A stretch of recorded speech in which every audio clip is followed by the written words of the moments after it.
Good morning, students. So, in the last class, we are discussed about characteristics of entrepreneur. So, last class ಅಲ್ಲಿ ನಾವು characteristics of entrepreneur ಅನ್ನು discuss ಮಾಡ್ತಾ ಹೋಗ್ತಿದ್ವಿ.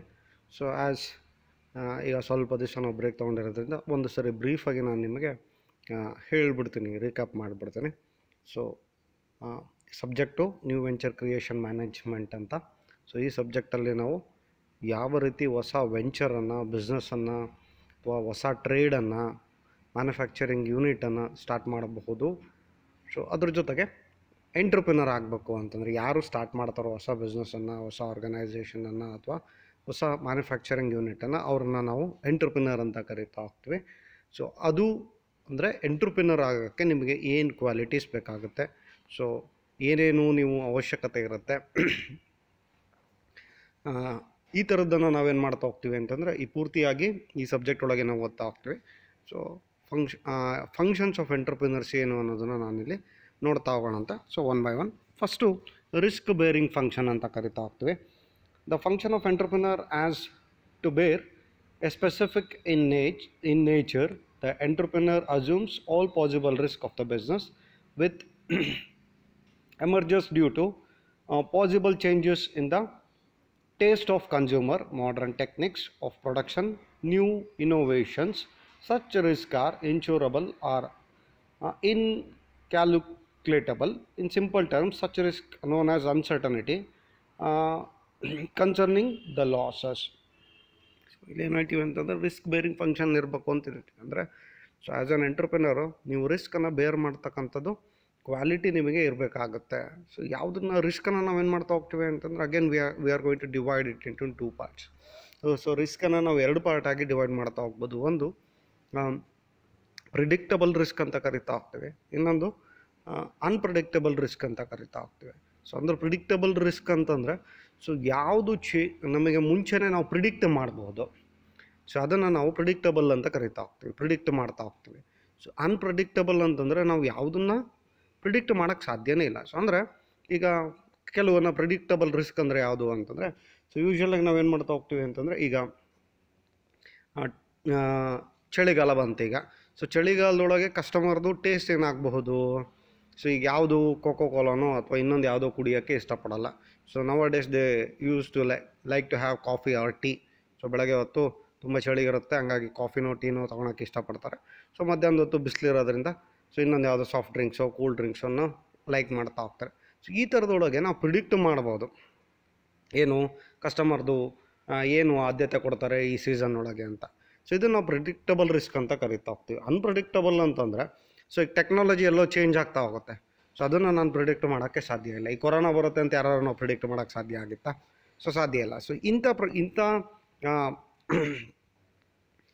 ರಿಸ್ಕನ್ನು ನಾವು unpredictable risk ಅಂತ ಕರಿತಾ ಹೋಗ್ತೀವಿ. ಸೊ ಈ ಥರದ್ದನ್ನು ನಾವು ಏನು ಮಾಡಬೇಕು ಅಂತಂದರೆ ಬೇರ್ ಮಾಡ್ತಕ್ಕಂಥ ಕೆಪಾಸಿಟಿ ಎಂಟ್ರಪ್ರಿನರ್ ಆಗಿ ನಿಮಗೆ ಇರಬೇಕಾಗುತ್ತೆ. ಅಂದರೆ ಸೊ ಯೂಶ್ವಲಾಗಿ ಏನು ಮಾಡ್ತಾ ಹೋಗ್ತಾರೆ ಅಂತಂದರೆ ಕಸ್ಟಮರು ತಮ್ಮ ಟೇಸ್ಟ್ ಮತ್ತು ಪ್ರಿಫರೆನ್ಸನ್ನು ಚೇಂಜ್ ಮಾಡ್ತಾ ಹೋಗ್ತಾರೆ. ಸೊ ಇದನ್ನು ನಾವು ಪ್ರಿಡಿಕ್ಟ್ ಮಾಡೋಕ್ಕೆ ಸಾಧ್ಯ ಆಗುತ್ತಾ? ಸಾಧ್ಯ ಆಗಲ್ಲ. ಕಸ್ಟಮರ್ ಲೈಕ್ಸನ್ನು ನಾವು ಪ್ರಿಡಿಕ್ಟ್ ಮಾಡೋಕ್ಕೆ ಸಾಧ್ಯ ಆಗಲ್ಲ. ಸೊ ಅದೇ ರೀತಿ ಟೆಕ್ನಿಕಲ್ ಚೇಂಜಸನ್ನು, ಗೌರ್ಮೆಂಟ್ ಪಾಲಿಸೀಸನ್ನು, ಸೊ ಈ ಥರದ್ದನ್ನು ನಾವೇನು ಮಾಡ್ಬೋದು ಅಂತಂದರೆ ಈ ಪ್ರಿಡಿಕ್ಟ್ ಮಾಡೋಕ್ಕೆ ಆಗಲ್ಲ. ಸೊ ಈ ಥರದ್ದನ್ನು ಏನು ಮಾಡಬೇಕು ಅಂತಂದರೆ ಸೊ ಎಂಟ್ರಪ್ರಿನರು ರೆಡಿಯಾಗಿರಬೇಕು. ಸೊ ಈ ಥರದ ರಿಸ್ಕನ್ನು ಸಹ ಬೇರ್ ಮಾಡ್ತಕ್ಕಂಥದ್ದನ್ನು ಆರ್ಗನೈಸೇಷನ್ ಫಂಕ್ಷನ್ ಅಂತ ಕರಿತೀವಿ. An entrepreneur is an organiser as organising functions whereby entrepreneur being together various factors of production. So ಯೂಶ್ವಲಾಗಿ ಏನು ಮಾಡ್ತಾ ಹೋಗ್ತೀವಿ ಅಂತಂದರೆ ಆರ್ಗನೈಸೇಷನ್ ಫಂಕ್ಷನ್ ಅಂತ ಕರಿತೀವಿ. ಅಂದರೆ ಸೊ ಈ ಫಂಕ್ಷನ್ ಒಳಗೆ ಏನಪ್ಪ ಅಂತಂದರೆ ಆ್ಯಸ್ ಅನ್ ಎಂಟ್ರಪ್ರಿನರ್ ನೀವು ಎಲ್ಲದರೊಳಗೂ ಭಾಗವಹಿಸ್ಬೇಕಾಗತ್ತೆ ಅಥವಾ ಪ್ರಮುಖ ಪಾತ್ರನ ವಹಿಸ್ಬೇಕಾಗತ್ತೆ. ಅಂದರೆ ಈಗ ಒಂದು ಆರ್ಗನೈಸೇಷನ್ ಅಂತಂದರೆ ಒಂದೇ ಕೆಲಸ ನಡೀತಾರಲ್ಲ ಅಲ್ಲಿ. ಸೊ ಪ್ರೊಡಕ್ಷನ್ ಆ್ಯಕ್ಟಿವಿಟಿನೂ ನಡೀತಾ ಇರುತ್ತೆ, ಸೊ ಮಾರ್ಕೆಟಿಂಗು ಇರುತ್ತೆ, ಫೈನಾನ್ಸಿಂಗ್ ಇರುತ್ತೆ, ಇನ್ನೊಂದು ಯಾವುದೋ ಆ್ಯಕ್ಟಿವಿಟೀಸ್ ನಡೀತಾ ಇರುತ್ತೆ, ಆರ್ಗನೈಸೇಷನ್ಗೆ ಸಂಬಂಧಪಟ್ಟಿರೋದು ಇರುತ್ತೆ. ಸೊ ಎಲ್ಲ ಆ್ಯಕ್ಟಿವಿಟೀಸ್ ಒಳಗೆ ನೀವೇನು ಮಾಡ್ಬೇಕು ಅಂತಂದರೆ ಎಲ್ಲದರೊಳಗೂ ನೀವು 24 ತಾಸು ಕೆಲಸ ಮಾಡೋಕ್ಕಾಗಲ್ಲ.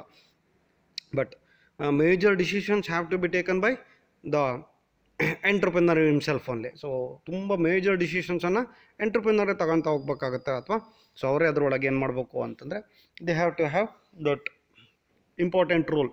ಸೊ ಪ್ರೊಡಕ್ಷನಿಗೆ ಸಂಬಂಧಪಟ್ಟಂಗೆ ಸೊ ಯಾವ ರೀತಿ ಪ್ರೊಡಕ್ಷನನ್ನು ಮಾಡಬೇಕು, ಅಲ್ಟಿಮೇಟ್ ಪ್ರಾಡಕ್ಟ್ ಯಾವ ಥರದೊಳಗೆ ಇರಬೇಕು, ಸೊ ಮಾರ್ಕೆಟಿಂಗಿಗೆ ಸಂಬಂಧಪಟ್ಟಂಗೆ ಯಾರನ್ನು ಟಾರ್ಗೆಟ್ ಮಾಡ್ತಾ ಇದ್ದೀರಾ, ಸೊ ನೀವು ಹೆಂಗೆ ಅದನ್ನು ರೀಚ್ ಮಾಡ್ತಾ ಹೋಗ್ತೀರಾ, ಫೈನಾನ್ಸಿಗೆ ಸಂಬಂಧಪಟ್ಟಂಗೆ ಸೊ ನಿಮಗೆ ಎಷ್ಟು ಫೈನಾನ್ಸ್ ಬೇಕಾಗುತ್ತೆ, ಸೊ ಅದನ್ನು ಯಾವ ಮೂಲದಿಂದ ಅದನ್ನು ಬಳಸ್ಕೊತ ಹೋಗ್ತೀರಾ ಅಥವಾ ತರಿಸ್ಕೊತ ಹೋಗ್ತೀರಾ. ಸೊ ಇದೆಲ್ಲ ತುಂಬ ಇಂಪಾರ್ಟೆಂಟಾಗಿ ನಮಗಿಲ್ಲಿ ಬೇಕಾಗ್ತಾ ಹೋಗುತ್ತೆ. ಸೊ ನೆಕ್ಸ್ಟು ಇನೋವೇಟಿವ್ ಫಂಕ್ಷನ್ ಅಂತ ಕರಿತೀವಿ. The basic function of the entrepreneur perform is to innovate new products, service, ideas and information for the enterprise.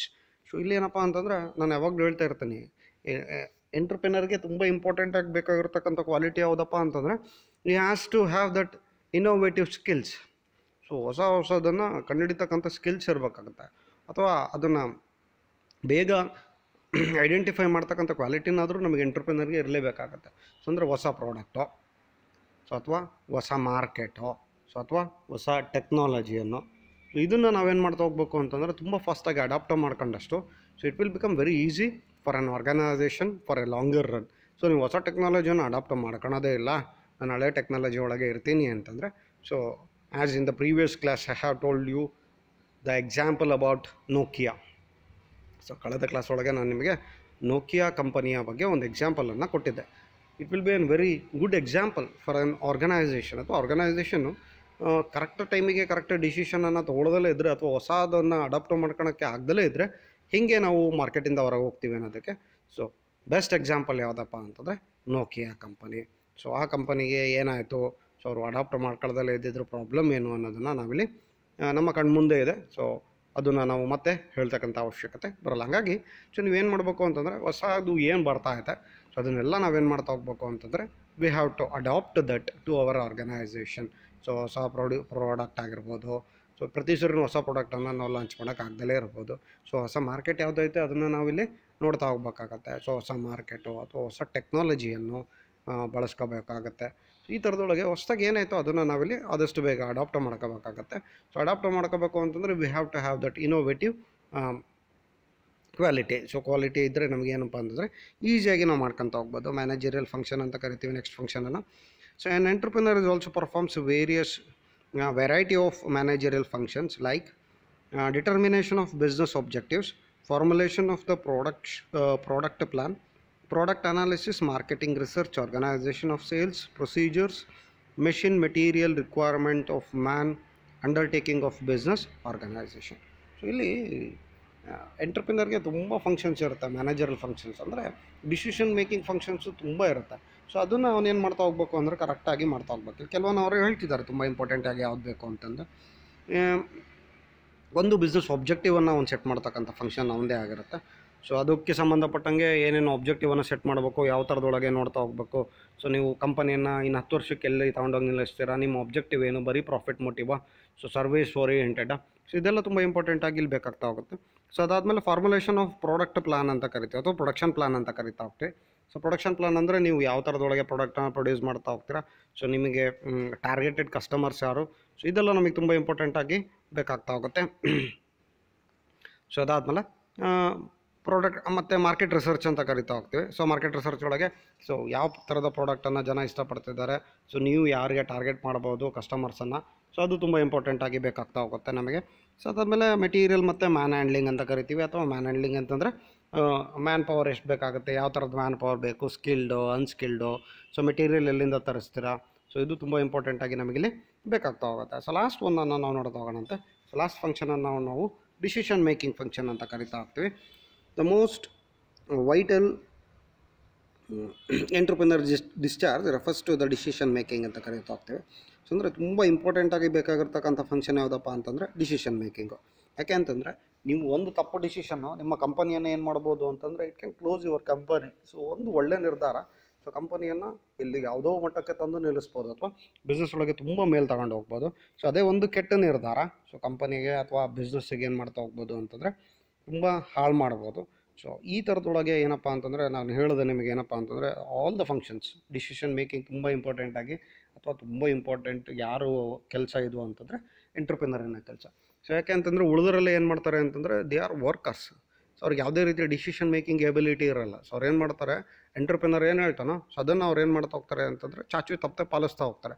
So but ಆದರೆ ಇದಕ್ಕೆ ಸಂಬಂಧಪಟ್ಟಂಗೆ ಎಂಟ್ರಪ್ರಿನರ್ಗೆ ಸಂಬಂಧಪಟ್ಟಂಗೆ ಅಥವಾ ಎಂಟರ್ಪ್ರೈಸಸ್ಗೆ ಸಂಬಂಧಪಟ್ಟಂಗೆ ಪ್ರಾಡಕ್ಟಿಗೆ ಸಂಬಂಧಪಟ್ಟಂಗೆ ಮಾರ್ಕೆಟಿಂಗಿಗೆ ಸಂಬಂಧಪಟ್ಟಂಗೆ ನಿಮ್ಮ ಪ್ರಾಫಿಟ್ ಮಾರ್ಜಿನಿಗೆ ಸಂಬಂಧಪಟ್ಟಂಗೆ ಟೆಕ್ನಾಲಜಿ ಅಡ್ವಾನ್ಸ್ಮೆಂಟಿಗೆ ಸಂಬಂಧಪಟ್ಟಂಗೆ. ಸೊ ಇದೆಲ್ಲದಕ್ಕೆ ಸಂಬಂಧಪಟ್ಟಂಗೆ ಏನಪ್ಪ ಮ್ಯಾನ್ ಪವರಿಂದ ಹಿಡಿದು ಮೆಟೀರಿಯಲಿಂದ ಹಿಡಿದು ಪ್ರಾಡಕ್ಟ್ ಡಿಸೈನಿಂದ ಹಿಡಿದು so product launching, product labelling, marketing ಇದೆಲ್ಲನೂ ಏನಪ್ಪ ಅಂತಂದರೆ ಕೆಲಸ ಯಾರ್ದು ಅಂತಂದರೆ ಎಂಟ್ರಪ್ರಿನರ್ದು. ಸೊ ಹಾಗಾಗಿ ಸೊ ಡಿಸಿಷನ್ ಮೇಕಿಂಗ್ ಎಬಿಲಿಟಿ ಅವನಿಗೆ ಇರೋದ್ರಿಂದ you has to take right decision at the right time. So ಅವ್ನು ಕರೆಕ್ಟ್ ಟೈಮಿಗೆ ಕರೆಕ್ಟ್ ಡಿಸಿಷನನ್ನು ತೊಗೊಂಡ್ರೆ ಮಾತ್ರ ಲಾಂಗರ್ ರನ್ ಒಳಗೆ ಬಿಸ್ನೆಸ್ ಒಳಗೆ ಸರ್ವೈವ್ ಆಗಬಹುದು. ಇಲ್ಲ ಅಂತಂದರೆ ಏನು ಮಾಡ್ಬೋದು, ಏನಾಗುತ್ತೆ ಅಂತಂದರೆ the end you has to close the company. So ಈ ಥರದ್ದಿದ್ದಾಗ ಏನಪ್ಪ ಅಂತಂದರೆ you has to have that ability of decision making. Correct ಡಿಸಿಷನನ್ನು ಕರೆಕ್ಟ್ ಟೈಮಿಗೆ ತೊಗೊಳ್ತಕ್ಕಂಥ ಎಬಿಲಿಟಿ ಸೊ ಅವನಿಗೆ ಇರಬೇಕಾಗತ್ತೆ. ಸೊ ಹಾಗಾಗಿ it is very important for an entrepreneur to take right decision at the right time. So ತುಂಬ ಇಂಪಾರ್ಟೆಂಟಾಗಿ ಏನಪ್ಪ ಅಂತಂದರೆ ಕರೆಕ್ಟ್ ಡಿಸಿಷನನ್ನು ಕರೆಕ್ಟ್ ಟೈಮಿಗೆ ಅವನೇನು ಮಾಡ್ತಾ ಹೋಗ್ಬೇಕು ಅಂತಂದರೆ ತೊಗೊತಾ ಹೋಗ್ಬೇಕಾಗುತ್ತೆ. So these are some of the important functions of entrepreneur. ಮೊದಲನೇದು ರಿಸ್ಕ್ ಬೇರಿಂಗ್ ಫಂಕ್ಷನ್ ಅಂತ ಕರಿತೀವಿ. ಸೊ ಇಲ್ಲಿ ಆರ್ಗನೈಸೇಷನ್ ಹೋಗಿರ್ತಕ್ಕಂಥ ಎಲ್ಲ ರಿಸ್ಕನ್ನು ಅವ್ನು ಬೇರ್ ಮಾಡಬೇಕಾಗುತ್ತೆ. ನೆಕ್ಸ್ಟ್ ಆರ್ಗನೈಸೇಷನ್ ಫಂಕ್ಷನ್ ಅಂತ ಕರಿತೀವಿ. ಸೊ ಆರ್ಗನೈಸೇಷನ್ಗೆ ಸಂಬಂಧಪಟ್ಟಿರ್ತಕ್ಕಂಥದ್ದು ಹೆಂಗೆ ಮ್ಯಾನೇಜ್ ಮಾಡ್ತೀವಿ, ಮ್ಯಾನ್ ಪವರನ್ನು ಸೊ ಟೀಮಾಗಿ ಹೆಂಗೆ ಫಾರ್ಮ್ ಮಾಡ್ತಾ ಹೋಗ್ತೀವಿ, ಇಂಡಿವಿಜುವಲಾಗಿ ಹೆಂಗೆ ವರ್ಕ್ ಮಾಡೋಕ್ಕೆ ಐಡಿಯಾ ಕೊಡ್ತಾ ಹೋಗ್ತೀವಿ. ಇದು ತುಂಬ ಇಂಪಾರ್ಟೆಂಟಾಗಿ ಇಲ್ಲಿ ನೋಡ್ತಾ ಹೋಗ್ತೀವಿ. ಇನೋವೇಟಿವ್ ಫಂಕ್ಷನ್ ನಾನು ನಿಮಗೆ ಹೇಳಿದೆ. ಸೊ ಹೊಸದಾಗಿ ಏನು ಬರುತ್ತೋ ಅದನ್ನೆಲ್ಲ ಅಡಾಪ್ಟ್ ಮಾಡೋಕ್ಕಂತಕ್ಕಂಥ ಕೆಪಾಸಿಟಿ ಆಗಿರಲಿ ಸೊ ಅಥವಾ ಈ ಥರದ್ದು ಕ್ವಾಲಿಟಿ ಆಗಲಿ ಎಂಟ್ರಪ್ರಿನರ್ಗೆ ಇರಲೇಬೇಕಾಗತ್ತೆ. ಸೊ ಮೂರನೇ ಅಥವಾ ನೆಕ್ಸ್ಟು ಮ್ಯಾನೇಜರಲ್ ಫಂಕ್ಷನ್ ಅಂತ ಕರಿತೀವಿ. ಸೊ ಮ್ಯಾನೇಜ್ಮೆಂಟಿಗೆ ಸಂಬಂಧಪಟ್ಟಿರ್ತಕ್ಕಂಥದ್ದು, ಪ್ರಾಡಕ್ಟಿಗೆ ಸಂಬಂಧಪಟ್ಟಿರ್ತಕ್ಕಂಥ ಎಲ್ಲ ಡಿಸಿಷನ್ ಮೇಕಿಂಗನ್ನು ಅಲ್ಲಿ ಎಂಟ್ರಪ್ರಿನರ್ ಮಾಡಬೇಕಾಗತ್ತೆ. So next decision making function ಅಂತ ಕರಿತೀವಿ. ತುಂಬ ಇಂಪಾರ್ಟೆಂಟು. ಯಾಕೆ ಅಂತಂದರೆ ಸೊ ನೀವು ಆರ್ಗನೈಸೇಷನ್ ಏನೇ ಆಗಿರಲಿ ಅಥವಾ ಏನೇ ಲಾಸ್ ಆದರೂ ಲಾಭ ಆದರೂ so only because of this decision making ಫಂಕ್ಷನಿಂದನೇ ಸೊ ಈ ಥರದ್ದು ಆಗ್ತಕ್ಕಂಥದ್ದು. ಹಾಗಾಗಿ ಇದು ಸಹ ತುಂಬ ಇಂಪಾರ್ಟೆಂಟಾಗಿ ನಮಗೆ ಬೇಕಾಗ್ತಾಗುತ್ತೆ. ಸೊ ಇದಿಷ್ಟು ಫಂಕ್ಷನ್ಸಿಗೆ ಸಂಬಂಧಪಟ್ಟಿರ್ತಕ್ಕಂಥದ್ದು. ನಿಮ್ಗೆ ಯಾವುದೇ ರೀತಿಯ ಡೌಟ್ಸ್ ಇದ್ದರೆ so you can call me and ask me.